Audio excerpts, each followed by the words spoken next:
A luxury car stopped in the middle of the desert, and something unimaginable was left behind, but no one expected who would come to save it. This story begins with abandonment and ends with a miracle the world will never forget.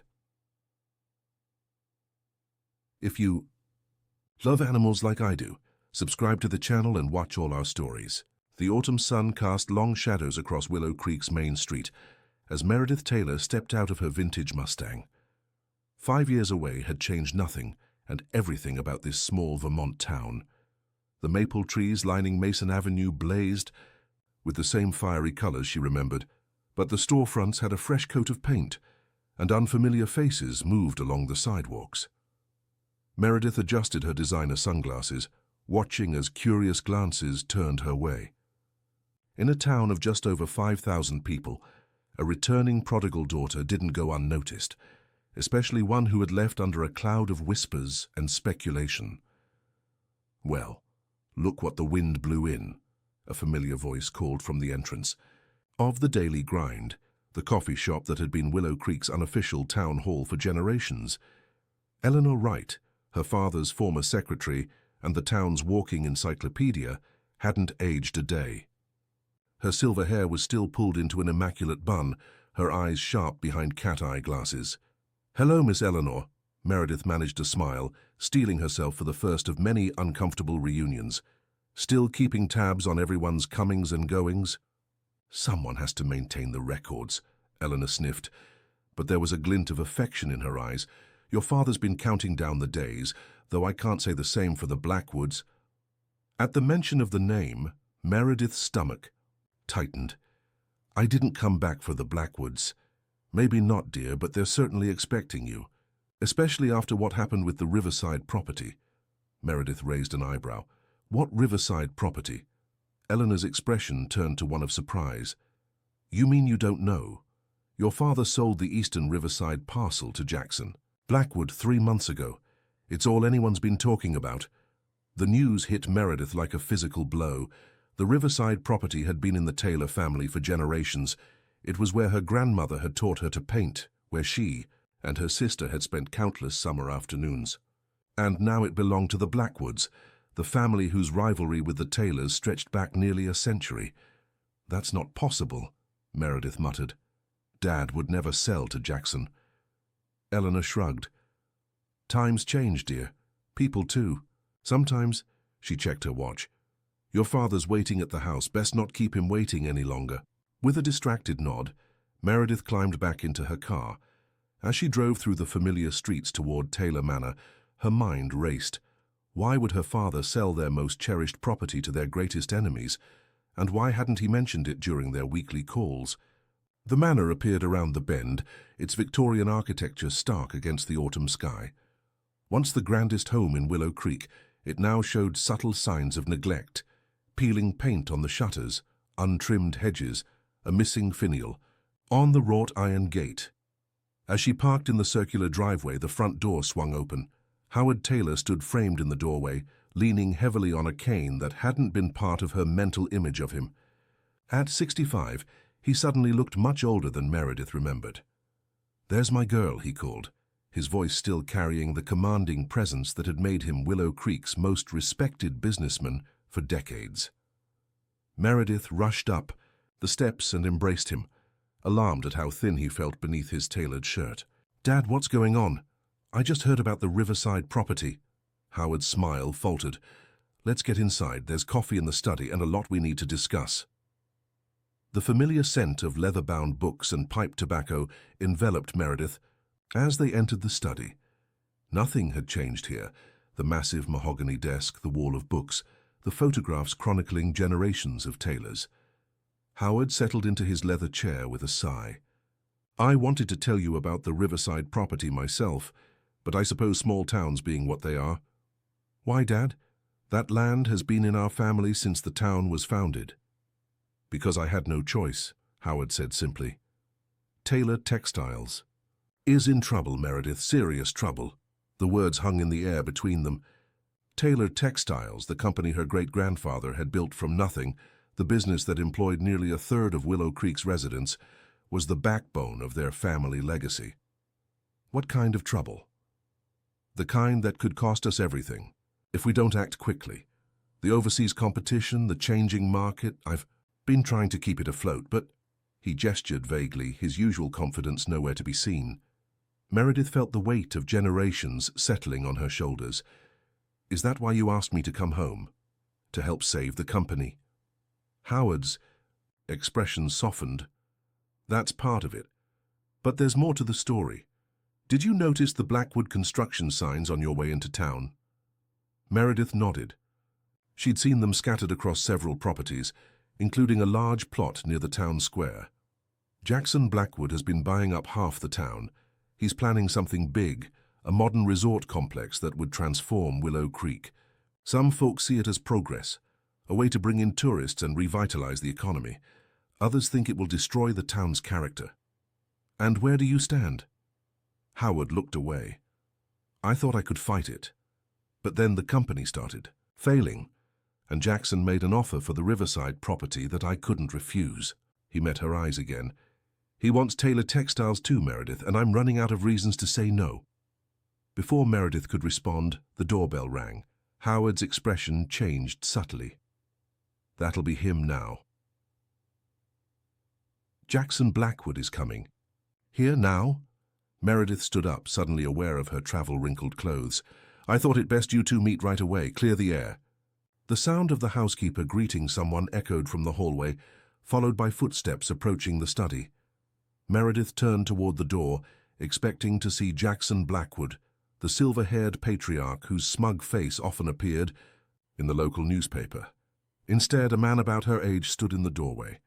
Tall, with dark hair and the unmistakable Blackwood green eyes, he carried himself with the easy confidence of someone accustomed to getting what he wanted. Meredith, this is Caleb Blackwood, Howard said, Jackson's son. He's overseeing the Willow Creek development project. Caleb's eyes widened slightly in recognition before he composed his features. Meredith Taylor. It's been a long time. The last time they'd seen each other had been the night of the town's summer festival 12 years ago. The night everything had changed. The night that had sent her running from Willow Creek, vowing never to return.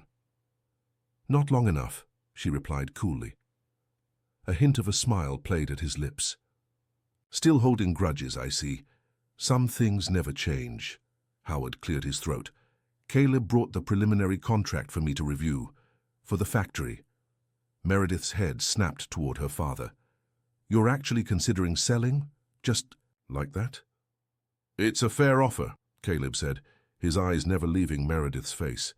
Blackwood Industries is offering 3 times the market value, full pension protection for all current employees, and a guarantee to maintain operations in Willow Creek for at least 5 years. And then what? Meredith challenged. You'll shut it down and build luxury condos. Business decisions will be made based on market conditions, Caleb replied evenly. But our proposal includes establishing a community foundation funded by a percentage of all Blackwood developments in the area. Howard sighed heavily. It's the best offer we're going to get, Meredith. You haven't even given me a chance to look at the books, she protested. I didn't spend 5 years at Sterling Financial just to watch you hand over our legacy without a fight. A flicker of something, respect perhaps, crossed Caleb's face. You're welcome to review everything. We have nothing to hide. Except your real intentions for Willow Creek, Meredith muttered. Howard raised a hand, silencing further argument. Caleb, would you mind giving us a moment? Perhaps you could come back tomorrow morning? Of course. Caleb gathered his documents, sliding them into a leather portfolio. 9 o'clock? Howard nodded. Catherine will have breakfast ready. When Caleb had gone, Meredith rounded on her father. I can't believe you're even considering this. What would Mom say? The mention of Elizabeth Taylor, gone for nearly 15 years, softened Howard's expression. Your mother would tell me to protect the family above all else, and that's what I'm trying to do. By selling out to the Blackwoods? The same family, for that tried to destroy us when I was a kid. Howard looked suddenly exhausted. That feud was between Jackson and me. It doesn't have to continue with you and Caleb. It's not about the feud. It's about what's happening to this town. Meredith moved to the window, looking out at the sprawling gardens that had once been her mother's pride and joy. "Have you seen what Blackwood Industries did to Millfield? They promised revitalization and delivered gentrification. The locals were priced out within 2 years. Times change, Meredith. Towns evolve. Or they're destroyed." She turned. Back to him. "What's really going on, Dad? This isn't like you. The Howard Taylor I know would never surrender to Jackson Blackwood." Her father's shoulders slumped. "I'm tired, Meredith. Tired of fighting. The factory needs modernization. We can't afford. The textile market is collapsing and He hesitated. "I haven't been well." Cold fear gripped Meredith. "What do you mean? What's wrong?" "Heart trouble. Nothing immediately life-threatening," he hastened to add, seeing her expression. "But the stress isn't helping. Dr. Bennett has been after me. To slow down for months." "Why didn't you tell me?" Meredith asked, her voice softening. "I would have come home sooner." "Because you were building your own life. I didn't want to pull you back here until I had no choice." He reached for her hand. "But now I need you, Meredith. I need your financial expertise, your fresh perspective. If there's a way to save Taylor Textiles without selling to the Blackwoods, I trust you to find it." Meredith squeezed his hand. "I'll need to see everything, financial records, production reports, market analyses, and I want to visit the factory tomorrow." "Of course, but before you dive into all of that, there's someone else you should see." Howard's expression grew serious. "Have you spoken with your sister since you've been back?" The question caught Meredith off guard. Her relationship with her twin sister Abigail had been strained for years, their once inseparable bond fractured by the events that had driven Meredith from Willow Creek. "No, is she still living at Silver Mist Cottage?" Howard nodded. "She took over the Wildlife Rehabilitation Center after old Mrs. Winters passed. She's doing remarkable work there." "With the animals or avoiding human contact?" Meredith couldn't keep the edge from her voice. "She's changed, Meredith. We all have." His tone grew gentler. "She never sold her third of the company shares. You know, if we're going to fight the Blackwoods, we'll need her on our side." Meredith sighed. "I'll go see her tomorrow, but I'm not making any promises." She checked her watch. "Right now I need to get settled at the inn." Howard's eyebrows shot up. "The inn? Nonsense. Your room is exactly as you left it." "Dad, I've been gone for 5 years. I can't just move back in as if nothing's changed." "It's your home, Meredith." There was a hint of hurt in his voice. She softened. "Let me stay at the inn for a few days. I need some space to think. And I'm betting Abigail won't be thrilled about me being back at the house." Howard reluctantly agreed, and Meredith promised to return for dinner the following evening. As she drove back through town toward the Willow Creek Inn, her mind raced with questions. What had really happened to make her father consider selling to the Blackwoods, and how was she supposed to face her sister after all this time? The inn was a charming 3-story Victorian that had been serving travelers since the 1880s.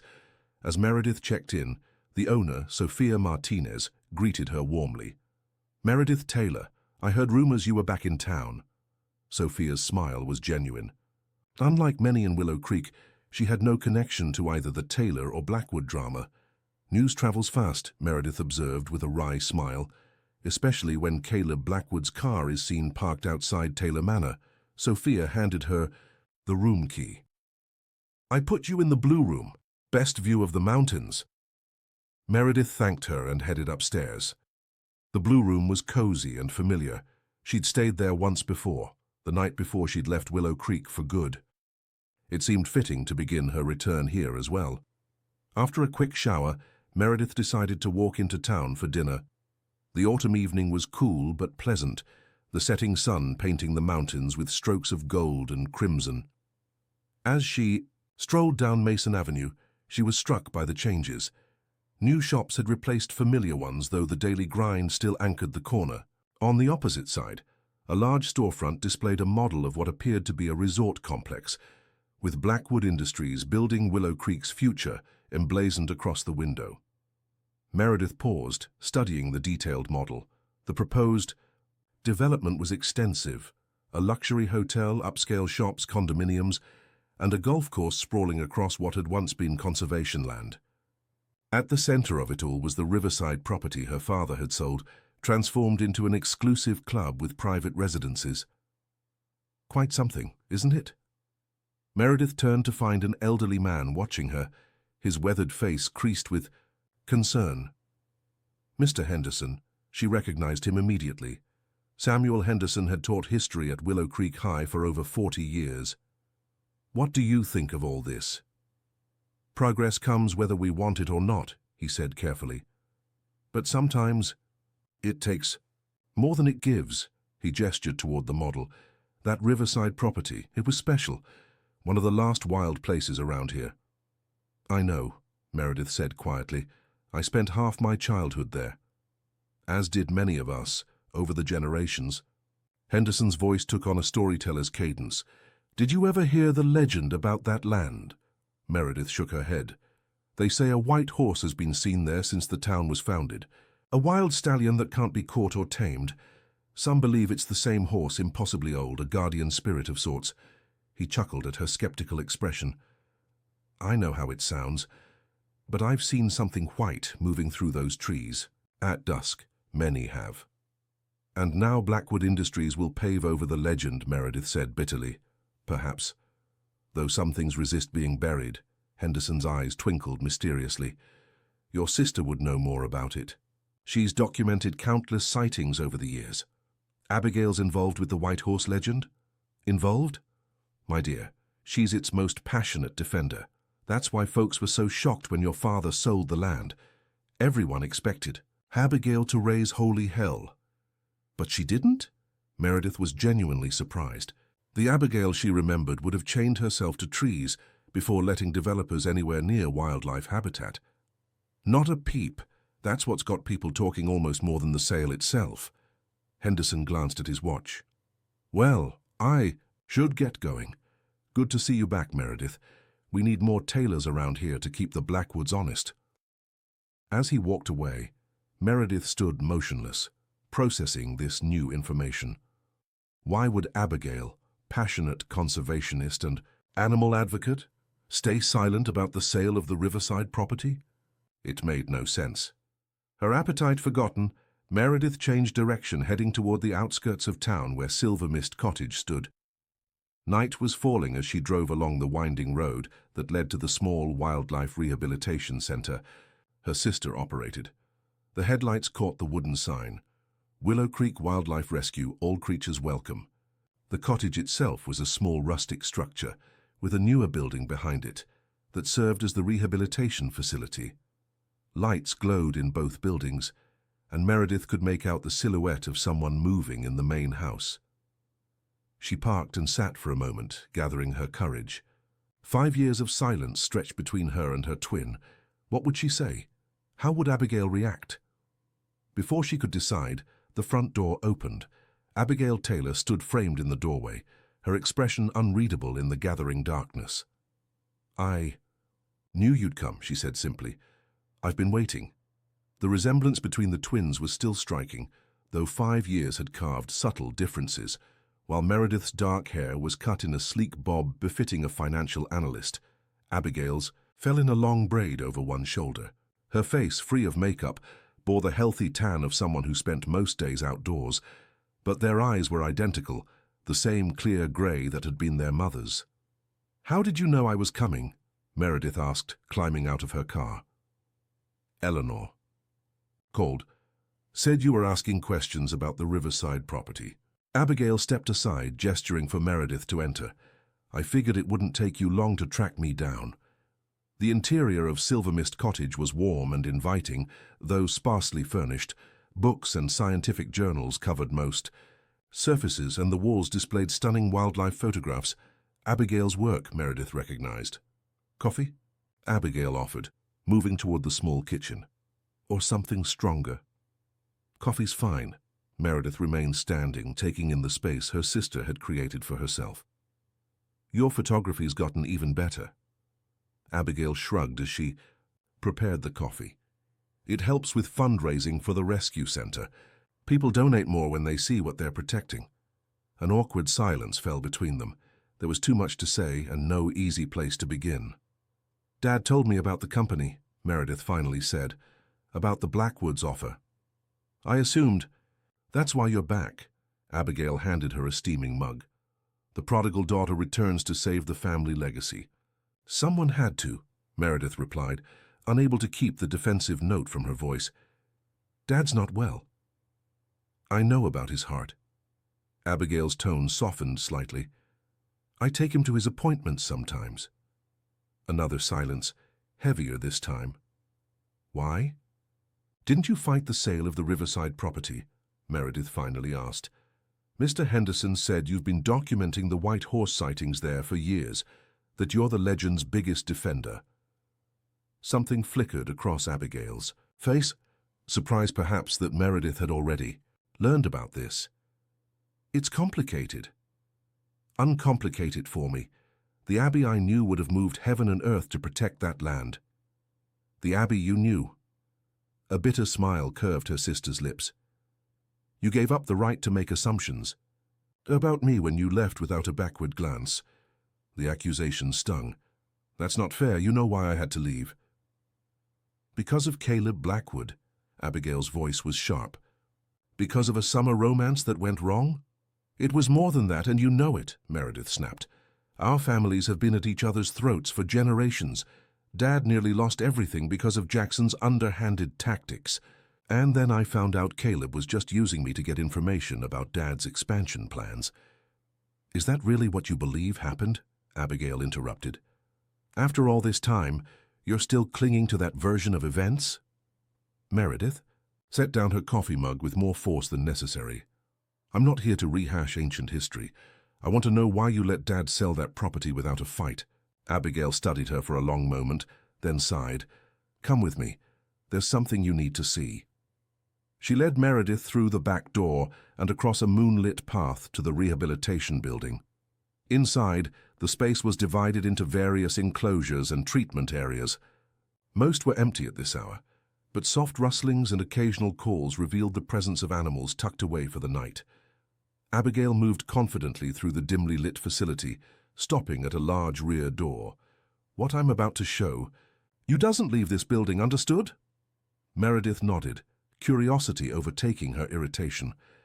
Beyond the door lay a large indoor paddock area with a high ceiling and skylights that now reflected the night sky. At the far end something moved, something large and pale in the moonlight. "Is that—" Meredith breathed, her eyes widening. "The white horse. Yes." Abigail's voice had taken on a reverent quality. "His name is Guardian." The animal was magnificent, a pure white stallion with an unusually long mane and intelligent eyes that seemed to glow in the dim light. He regarded the sisters with what Meredith could only describe as recognition. "How long have you had him here?" 3 months, since right before Dad sold the property." Abigail approached the fence and the horse came to her immediately, lowering his head to be stroked. He was injured, a deep cut on his shoulder from what looked like barbed wire. "I found him near the old oak by the river bend." "So this is why you didn't fight the sale? Because you rescued the horse?" Abigail's expression darkened. "I didn't fight because it was already too late. The day I found Guardian injured, I also found survey stakes and heavy equipment parked at the property line. The Blackwoods had already started clearing parts of the land, even though the sale wasn't final." "That's illegal," Meredith said immediately. "Dad could have sued." "With what money?" Abigail countered. The company was already struggling. Jackson knew exactly what he was doing, pushing ahead knowing Dad couldn't afford a legal battle. Her hand continued to stroke the horse's neck. "By the time I got Guardian stabilized here, Dad had signed the preliminary agreement." The horse nickered softly, nudging Abigail with his nose. There was something uncanny about his awareness, the way his eyes moved between the two women. "There's more to this story," Meredith said, a certainty settling in her gut. "Something you're not telling me." Abigail was silent for so long that Meredith thought she wouldn't answer. Finally, she turned from the horse. "Do you remember the summer we turned 16, when we found those old journals in the attic?" Meredith frowned. "Vaguely. Great-grandmother's diaries, right? And letters, family correspondence going back to when Willow Creek was founded." Abigail's eyes took on an intense gleam. I kept researching after you left for college, piecing together the real story of the Taylor family and our connection to that riverside property. What real story? We've owned that land since Robert Taylor won it in a poker game from William Blackwood in 1897, Abigail finished. That's the story everyone knows, but it's not the whole truth. She moved away from the horse, motioning for Meredith to follow her to a small office at the side of the building. From a locked drawer, she removed a worn leather journal and handed it to her sister. This is Josephine Taylor's private diary, our great-great-grandmother. The entries from the winter of 1897 tell a different story about how we acquired that land. Meredith opened the fragile book carefully, skimming the faded handwriting until she found the date Abigail had indicated. As she read, her eyebrows rose higher. The 3 babies by the river? A white horse standing guard? She looked up skeptically. This sounds like a fairy tale. Keep reading, Abigail urged. Meredith continued, her expression changing from skepticism to disbelief as she absorbed the account. According to Josephine Taylor, Robert had discovered 3 abandoned infants near the river during a brutal winter storm. They were being protected by a wild white stallion that refused to leave them, keeping predators at bay. Robert brought the babies home to Josephine, but the horse followed, appearing at their window for weeks afterward. The Taylors had been childless for years, Abigail explained as Meredith read. They took in the triplets as their own, 2 girls and a boy. They never revealed the truth about finding them. As far as the town knew, Josephine had finally conceived after years of trying. And we're supposed to be descendants of these mysterious foundlings? Meredith closed the diary, shaking her head. Abby, this is a nice story, but there's more evidence. Birth records that don't quite add up. References in William Blackwood's letters about Taylor's changelings. And most telling, the white horse that has been seen on that property for generations. Abigail gestured toward Guardian. Always the same description, always protective of the Taylor family. Meredith glanced at the majestic animal who was watching them through the office window with unnerving focus. Even if this were true, which I'm not conceding, what does it have to do with Dad selling the property or the current situation with the Blackwoods? 3 months ago, I found something buried near the old oak tree where I rescued Guardian. Abigail unlocked another drawer and removed a small metal box. From it, she extracted what looked like an antique locket on a tarnished silver chain. It was tangled in Guardian's mane when I found him. Inside is a photograph I've never been able to explain. She handed the locket to Meredith, who opened it carefully. Inside was a sepia-toned photograph so faded it was barely visible. But as she tilted it toward the light, Meredith gasped. The image showed 3 infants arranged in a row, and behind them, partially visible, the head of a white horse. This is impossible, she whispered. Photography like this wasn't even available when the original babies were found. Exactly. Abigail took the locket back, handling it reverently. This photograph can't be from 1897. The technique is all wrong. I had an expert at the university examine it. He dates it to the late 1980s, around the time we were born. A chill ran through Meredith. What are you suggesting? I'm suggesting there's a pattern here, a cycle, and I think we're part of it. Abigail's grey eyes burned with conviction. I think we need to find out what really happened the year we were born, and why Dad is suddenly willing to sell our most precious legacy to the Blackwoods after fighting them for decades. Meredith felt light-headed. The implications were too bizarre to contemplate. You think we were found, like those babies in the story? I think there are too many coincidences to ignore. Abigail returned the locket to its box. Why has Dad always been so secretive about the circumstances of our birth? Why did Mom insist we celebrate our birthday at the Riverside property every year until she passed? And why does Guardian seem to recognize us, even though neither of us has ever seen him before? Before Meredith could formulate a response, her phone rang. The display showed her father's number. With an apologetic glance at Abigail, she answered. Dad? Is everything okay? Howard's voice sounded strained. Caleb Blackwood's here. Says it's urgent. Something about the Riverside property and some archaeological findings. He's asking for both you and Abigail to come to the house right away. Meredith met her sister's questioning gaze. "We'll be right there." As she hung up, Abigail was already grabbing her jacket. "What's happened?" "I'm not sure. Something about archaeological findings at the Riverside property." Meredith shook her head, trying to clear it of the fantastical theories Abigail had presented. "Caleb wants to see both of us." Abigail's expression hardened. "Perfect timing.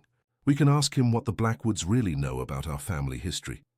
As they hurried toward the exit, Meredith glanced back at Guardian. The white horse was standing perfectly still, watching their departure with an almost human awareness. For a fleeting moment, Meredith could have sworn he nodded at her, a gesture of encouragement or perhaps warning. She shook off the fanciful thought, yet as they drove toward Taylor Manor through the moonlit Vermont night, Meredith couldn't shake the feeling that everything she thought she knew about her family and herself was about to change forever. Taylor Manor was ablaze, with lights when they arrived. Caleb's sleek Audi sat in the circular driveway alongside a mud-splattered pickup truck Meredith didn't recognize. "That's Dr. Rivera's truck," Abigail explained as they parked.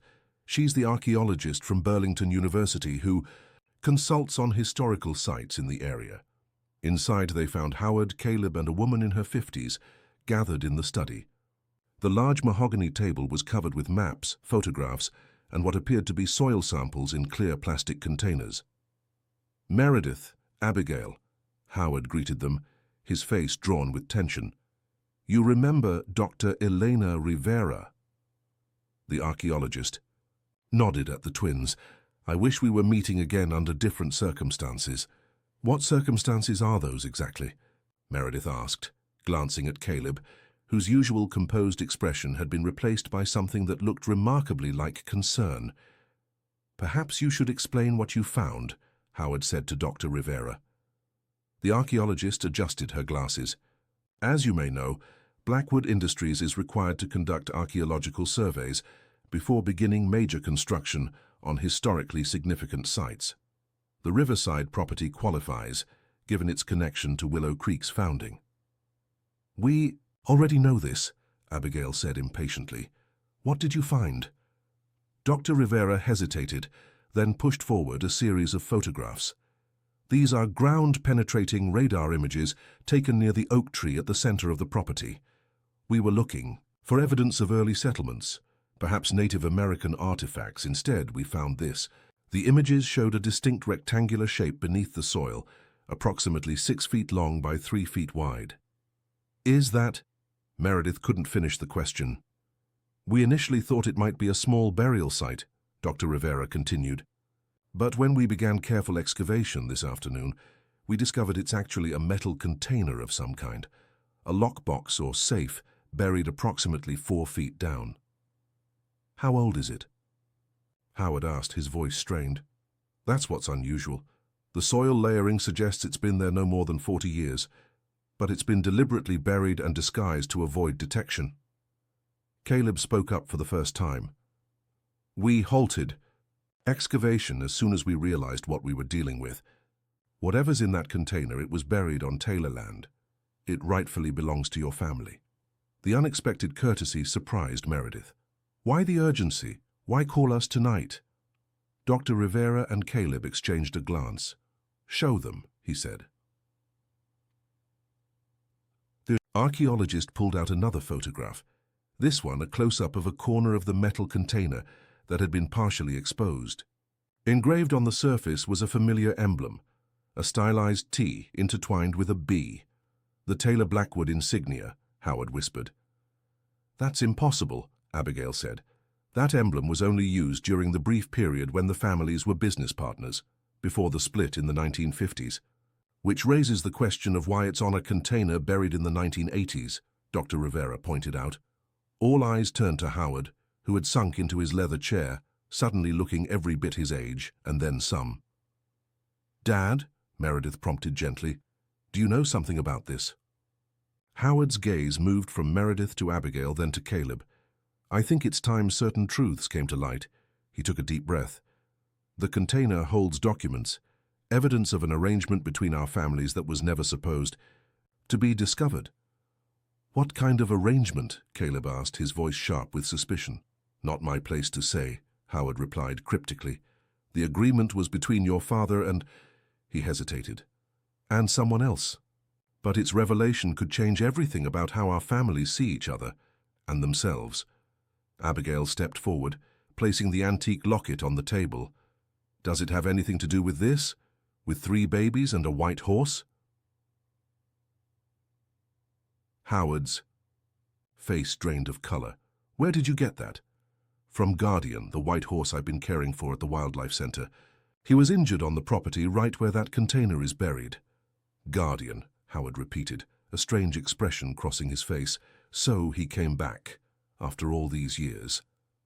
Dad, what's going on? Meredith demanded. Abby showed me Josephine, Taylor's diary about finding 3 abandoned babies protected by a white horse. And now this locket with a modern photograph showing the same scene. Were we... She swallowed hard. Were we those babies?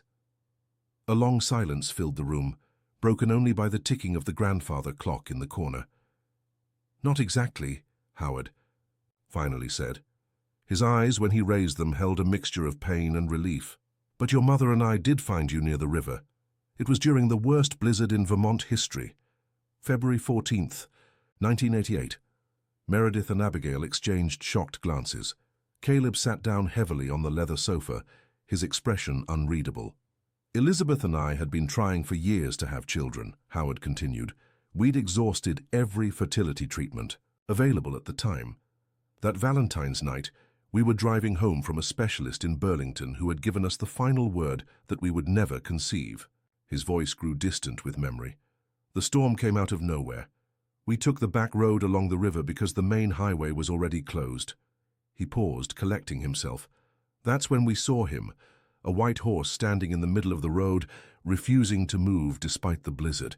When I got out of the car to shoo him away, he simply turned and walked into the woods. Something told me to follow.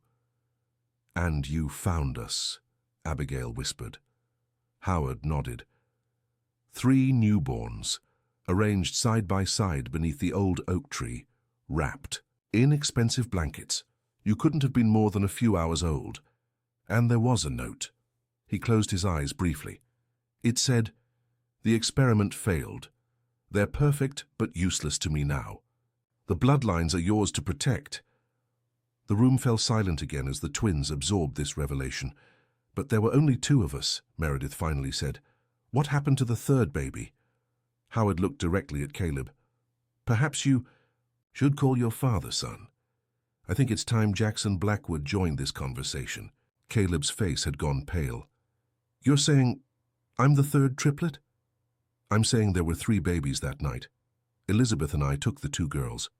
What happened after that, I can only speculate. Caleb pulled out his phone with a shaking hand. I'll call him.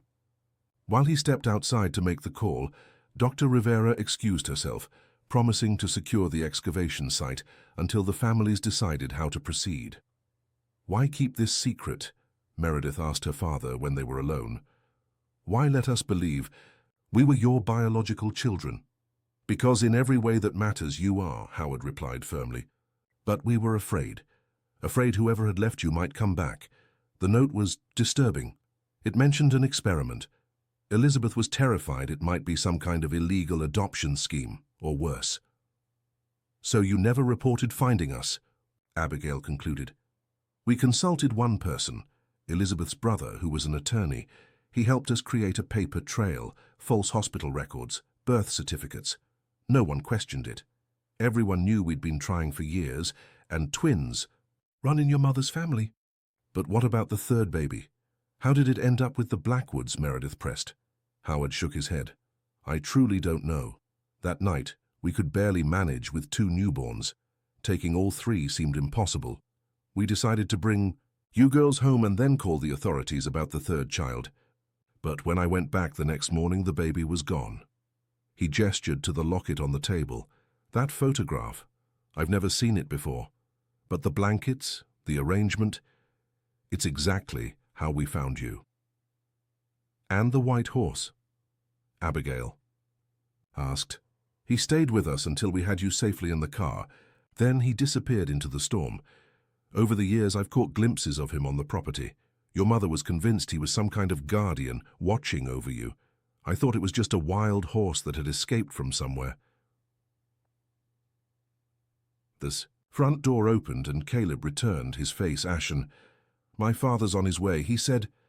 He paused, struggling for composure. He said he's known this day would come ever since the property was sold. Meredith studied Caleb's face, seeing it with new eyes. The shape of his jaw, the set of his eyes. How had she never noticed the similarities to Abigail, to herself? "We're actually siblings," she said, the reality of it sinking in. The Taylor-Blackwood feud was over their own children. "It's worse than that," Howard said grimly. "The feud began long before you were born. But finding you that night, it changed everything. Jackson and I made a pact never to speak of it, to protect all three of you from whoever had originally abandoned you." "But why bury evidence in a metal box? Why the secrecy between your families?" Abigail asked. Before Howard could answer, the sound of tires on gravel announced another arrival. Moments later, Jackson Blackwood strode into the study without knocking, his silver hair disheveled and his expression thunderous. "You promised, Howard," he said without preamble. "We swore we'd take this to our graves." "Circumstances have forced my hand," Howard replied, gesturing to the photographs on the table. "The container has been found." Jackson blanched. "Impossible. We buried it 4 feet down." "Progress has a way of unearthing secrets," Howard said dryly. "Your archaeological survey found it."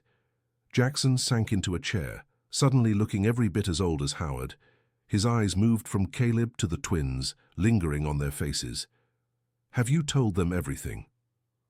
"I've told them how Elizabeth and I found them." "The rest?" Howard shook his head. "That burden falls to both of us now." Jackson ran a hand through his silver hair, a gesture so similar to Caleb's that Meredith felt a jolt of recognition. "Where do we even begin?" "Perhaps with how the third baby came to be yours," Abigail suggested, her tone neutral but firm. "I found him," Jackson admitted. "Not that night, but the next morning. Someone called the house, a man who wouldn't identify himself. Said there was something I needed to see by the old oak tree on the Taylor property. I thought it was a trap, some trick of Howard's in our ongoing business rivalry." He laughed bitterly. "Instead, I found a newborn, half frozen, but alive, and the white horse standing guard." "The same person abandoned all 3 babies in the same spot a day apart?" Meredith asked skeptically. "No," Jackson said. "The man on the phone, he told me he'd taken the 3rd baby from the scene the night before. Said he was supposed to dispose of the reject but couldn't go through with it, so he returned the baby to where the others had been left." A heavy silence fell over the room. "Reject?" Caleb repeated, his voice hollow. Jackson reached out, gripping his son's shoulder. "There was nothing wrong with you. Nothing. Whoever left those notes was a monster. Margaret and I raised you as our own, just as Howard and Elizabeth raised the girls." "But why the secrecy between your families?" Meredith pressed. "Why not acknowledge that your children were biologically related?" Howard and Jackson exchanged a long look. "Because of what we found with Caleb," Jackson finally said. "A second note more detailed than the first, and a necklace, a DNA molecule pendant with initials engraved on the back." "GTE," Howard supplied. "Gerald Thomas Everett." Abigail gasped. "The biotech pioneer? The one who revolutionized genetic research in the 1980s? Jackson nodded grimly. "The note claimed we were part of an unauthorized experiment, that Everett had used his own genetic material, modified somehow, to create you 3. Some kind of attempt at perfecting human traits." That's impossible," Meredith stammered. "Even today, that kind of genetic engineering would be beyond cutting edge."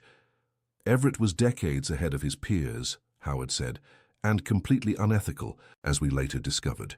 The container holds all the evidence, the notes, the pendant, records we gathered about Everett's secret research. We buried it as insurance in case he ever came looking for you." "And the feud?" Caleb asked. "Was that just a cover story?" Jackson laughed hollowly. "Oh, the feud was real enough. Howard and I had been business rivals for years.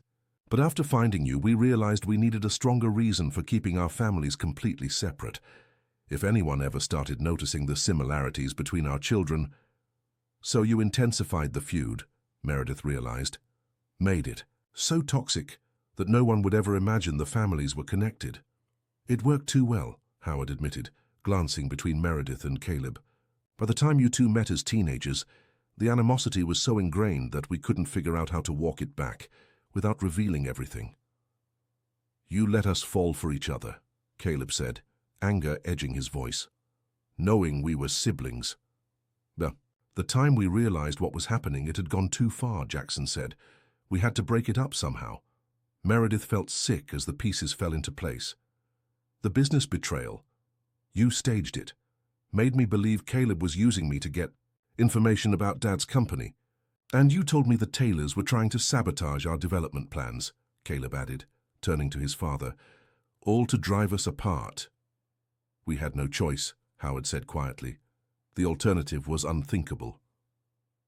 The room fell silent as decades of manipulation and secrets settled over them like dust. Finally, Abigail spoke up. What about Everett? What happened to him? Officially, he died in a lab accident in 1990, Jackson replied. Unofficially, there were rumors he fled the country when his unauthorized experiments were about to be exposed. The container includes newspaper clippings, investigation reports, everything we could gather. And the white horse, Abigail pressed. Where does he fit into all this? Howard and Jackson exchanged another look. That, Howard said, is the one part we never figured out. According to local legend, that white horse has appeared whenever the Taylor and Blackwood families faced a significant turning point. It was seen the day Robert Taylor won the Riverside property from William Blackwood. It appeared when the families briefly partnered in the 1950s, and it was there the night we found you three.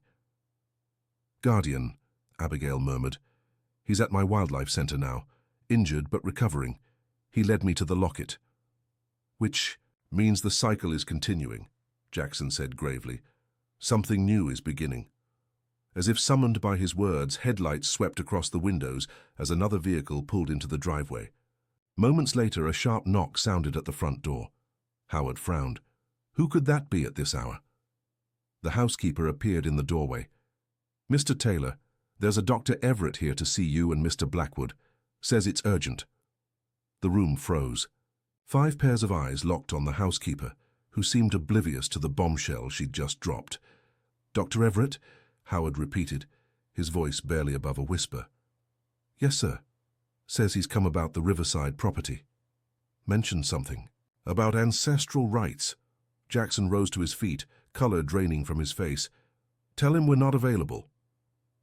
Too late for that, I'm afraid. The new voice came from behind the housekeeper. A tall, slender man in his 60s stepped into view, his silver-streaked auburn hair and wire-rimmed glasses giving him a scholarly appearance. But it was his eyes that commanded attention, piercing and analytical, taking in the room's occupants with unnerving intensity. Gerald Thomas Everett, he introduced himself with a slight smile. Though I go by Thomas now, Gerald had too. Many unfortunate associations. You're supposed to be dead, Jackson said flatly. A convenient fiction that served its purpose. Everett's gaze moved to Meredith, then Abigail, then Caleb, studying them with the detached interest of a scientist examining specimens. My, how you've grown. The Taylor girls and the Blackwood boy, or should I say, my children.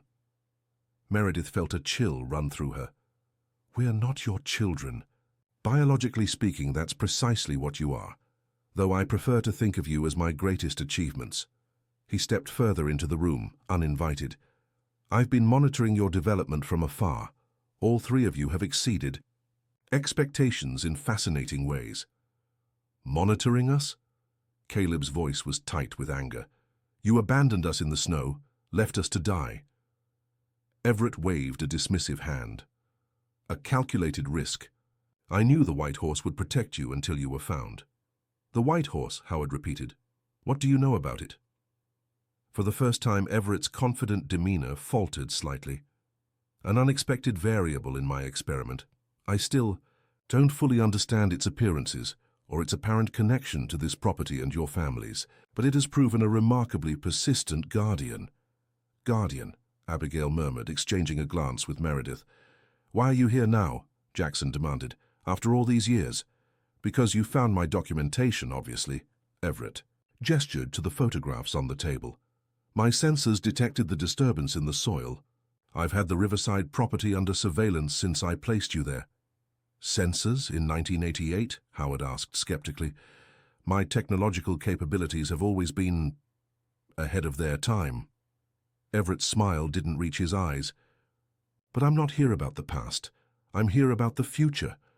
"What future?" Meredith asked, unable to keep the disgust from her voice.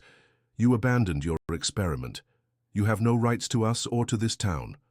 "On the contrary," Everett pulled a document from his jacket pocket.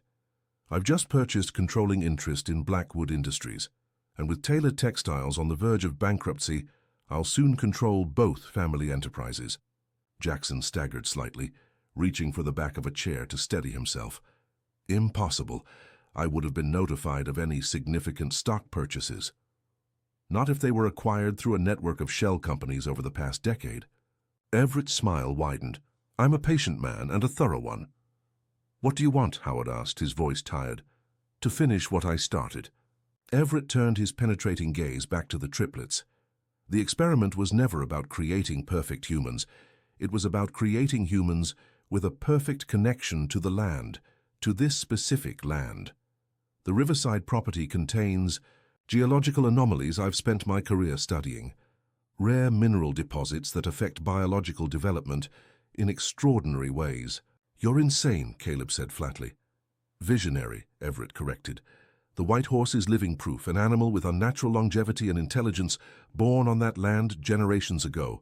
I theorize that humans conceived from genetically modified material and born in proximity to those minerals might develop similar traits. Enhanced longevity, heightened intelligence, even... What?" Abigail pressed when he paused.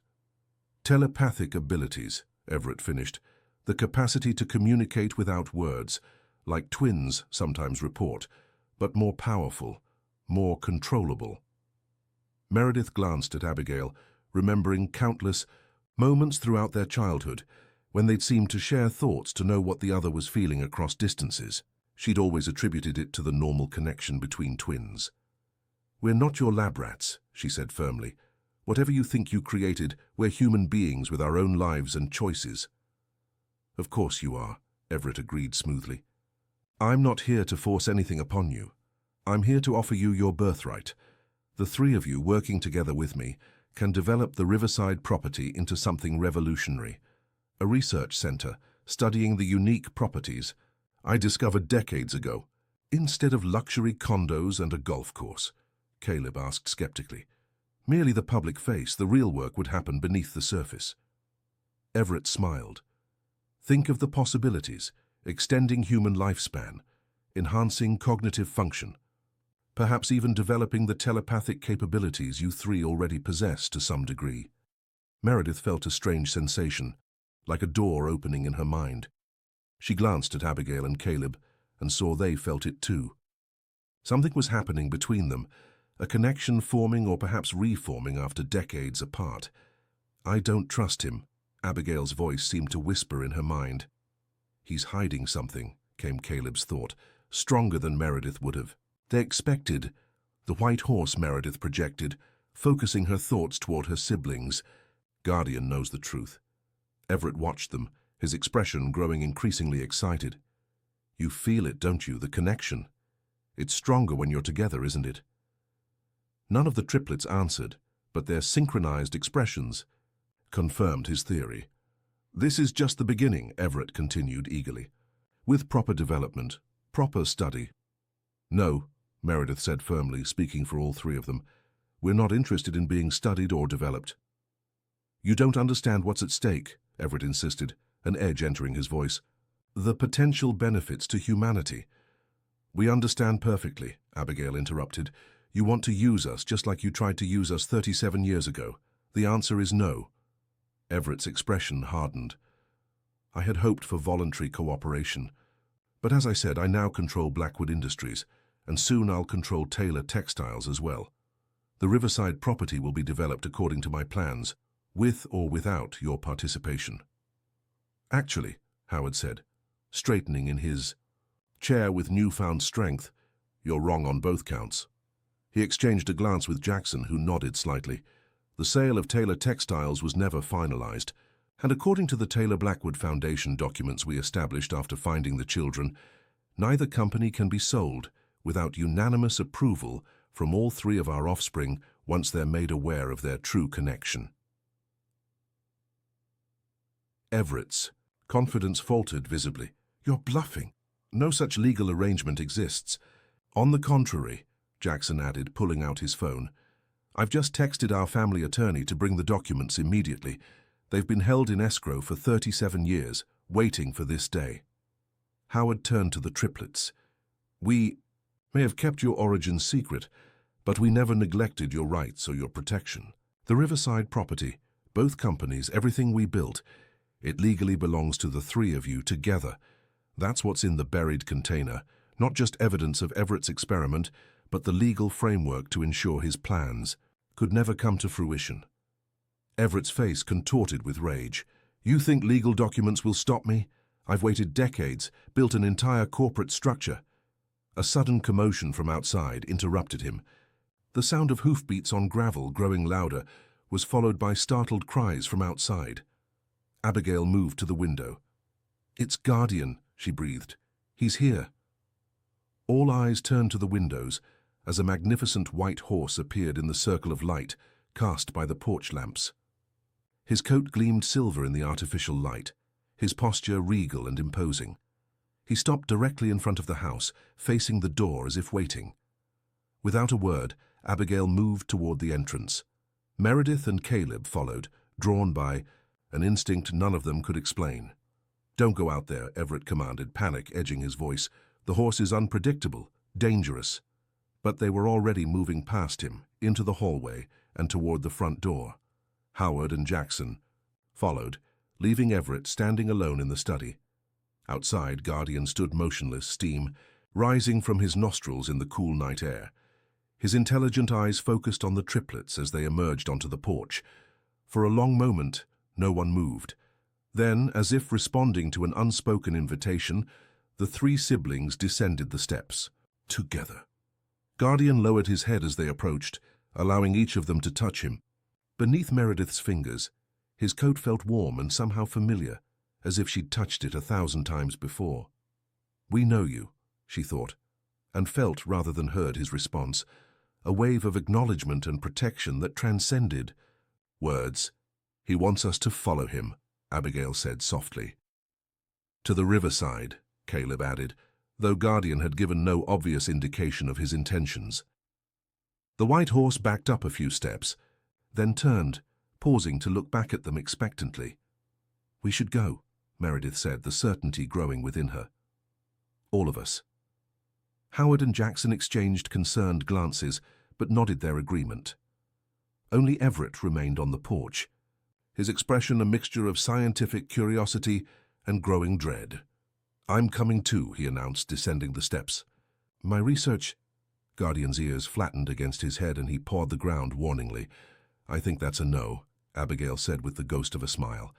They took 2 vehicles, Howard's SUV with the triplets and Jackson, and Everett, following in his own car despite Guardian's obvious disapproval. The white horse led the way, trotting ahead of the vehicles along the moonlit country roads that led to the riverside property.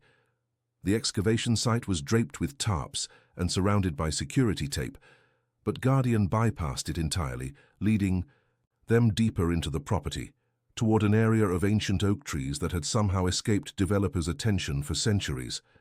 At the center of the grove stood an oak, larger than the others, its massive trunk split near the base to form a natural alcove.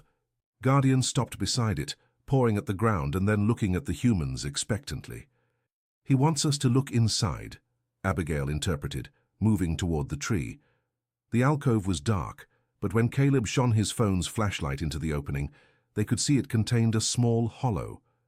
And within that hollow, nestled in what appeared to be decades of accumulated leaves and twigs, lay a small wooden box, intricately carved with symbols none of them recognized. Meredith reached in and carefully removed it. The moment her fingers touched the wood, she felt a jolt, not painful but intensely alive, as if the box itself pulsed with energy. Looking at Abigail and Caleb, she could tell they felt it too. "Open it," Howard urged softly. The box had no obvious latch, but as Meredith turned it in her hands, a section of the carvings aligned, and the lid popped open with a soft click. Inside lay a simple piece of parchment, the writing upon it in a language none of them recognized, except for 3 words at the bottom, written in English. "Guardians choose guardians." "What does it mean?" Caleb asked, his voice hushed. Before anyone could respond, Everett lunged forward, trying to snatch the box from Meredith's hands. "That belongs to science, to research." Guardian moved with shocking speed for an animal his size. Placing himself between Everett and the triplets, he reared up, forelegs pawing the air. Everett stumbled backward, tripping over a root and falling hard. As he scrambled to his feet, his face contorted with rage. "You don't understand what you're interfering with. Decades of research, the future of human evolution." "No, you don't understand," Abigail said calmly. "This land, this connection, it was never yours to study or exploit. It belongs to itself and to those it chooses to protect it." "Like the white horse," Meredith added. "Like us." "This is superstitious nonsense," Everett spat. "That horse is just an animal with unusual genetic traits from exposure to the mineral deposits, and you 3 are just the products of my genetic engineering. Nothing more." Caleb stepped forward. "If that were true, how do you explain this?" He gestured to Guardian, who stood proudly beside them. "How do you explain what we feel when we're together or when we touch that box? Some things can't be reduced to genetics or minerals, Dr. Everett. Some things are beyond your science." "And beyond your control," Jackson added firmly. Everett looked from face to face, finding no allies. His scientific certainty seemed to crumble in the face of their united opposition. With a final venomous glare, he turned and stormed back toward his car. "This isn't over," he called over his shoulder. "You have no idea what forces you're dealing with." They watched in silence as his car sped away, gravel spraying from beneath the tires. "He'll be back," Howard said gravely. "Men like Everett don't give up easily." "We'll be ready," Meredith replied. Surprising herself with her certainty, she looked at her siblings. "All of us, together." Guardian nickered softly, nudging Abigail's shoulder with his nose. "What happens now?" Caleb asked, looking between Howard and Jackson. "With the companies, the property, and with us?" Howard smiled tiredly. "That's for you 3 to decide. The Riverside property and both companies legally belong to you now, as equal partners. Your mother and I always hoped this day would come, though not quite like this. We can't undo the past," Jackson added, glancing at Howard. "The feud, the secrets. We thought we were protecting you. Maybe we were wrong." "You did what you thought was best," Caleb said, surprising everyone with his forgiveness. "And in a way, you did protect us. From Everett, at least." Meredith looked around at the ancient grove, feeling the weight of history and possibility. "I think I understand what the message means now. Guardians choose guardians. This land had Guardian to protect it, and us. Now it's our turn to be its guardians." "Not luxury condos, then?" Abigail asked with a smile. "Definitely not," Meredith replied, "but maybe something else, something that honors the connection between the land, Guardian, and our families."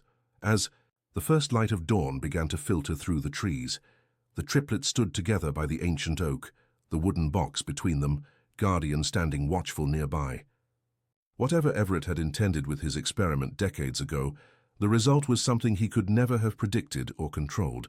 3 individuals united by blood and purpose, chosen by forces older than science to protect something precious. "I think," Caleb said slowly, "that this is just the beginning." Howard and Jackson watched from a respectful distance as their children, together at last, began to plan for a future none of them could have imagined 24 hours earlier. The decades-old feud that had divided Willow Creek was ending, not with bitterness but with hope. And Guardian, the white horse who had watched over generations of Taylors and Blackwoods, stood sentinel among the ancient oaks, his mission continuing as the first rays of sunrise turned his coat to gold. Some mysteries, Meredith reflected, weren't meant to be solved but lived, and some connections transcended science, stretching back through time to remind us that we never truly stand alone.